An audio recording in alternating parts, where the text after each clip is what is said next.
कहते हैं हर घर में तुलसी होती है और हर तुलसी में माँ लक्ष्मी का वास माना जाता है।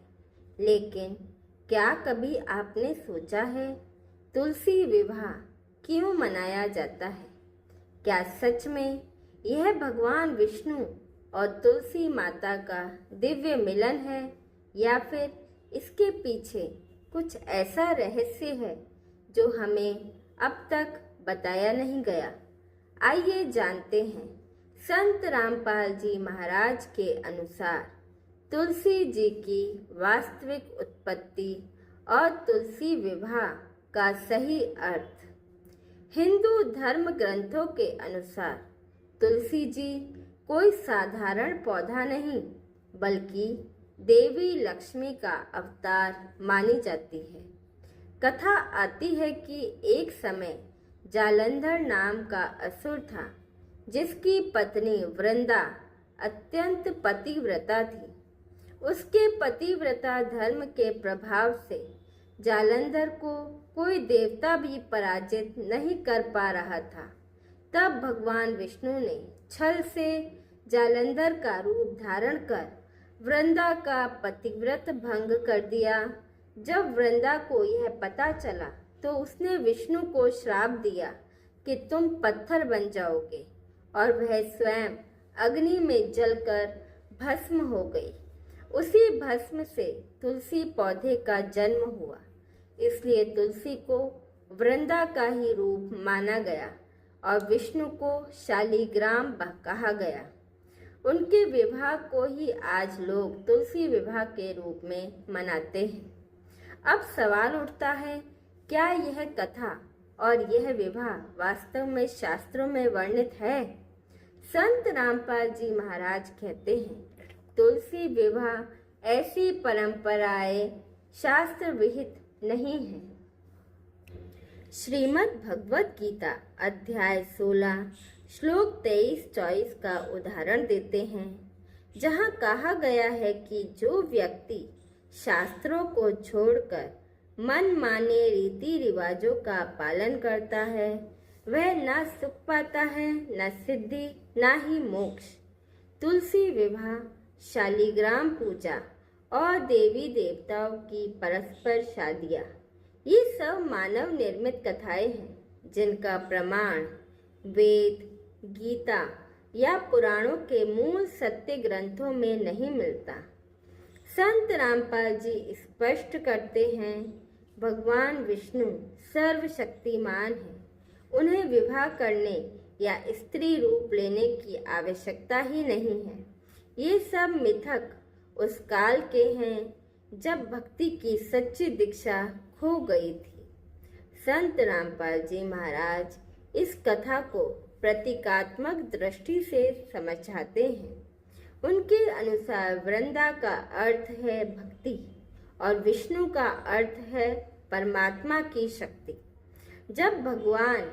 जब मनुष्य की भक्ति में छल और अविद्या आ जाती है तो वृंदा जलती है, अर्थात सच्ची भक्ति नष्ट होती है और उसी से तुलसी जन्म लेती है, यानी सत भक्ति का पुनर्जन्म।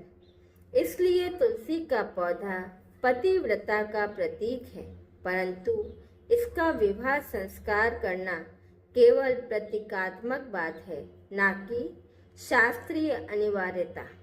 गीता अध्याय 7 श्लोक 20 में कहा गया है, जो लोग अपनी इच्छाओं से प्रेरित होकर अन्य देवताओं की पूजा करते हैं वे अपनी अपनी प्रकृति के अनुसार भक्ति करते हैं, परंतु वह सीमित फल देने वाली होती है।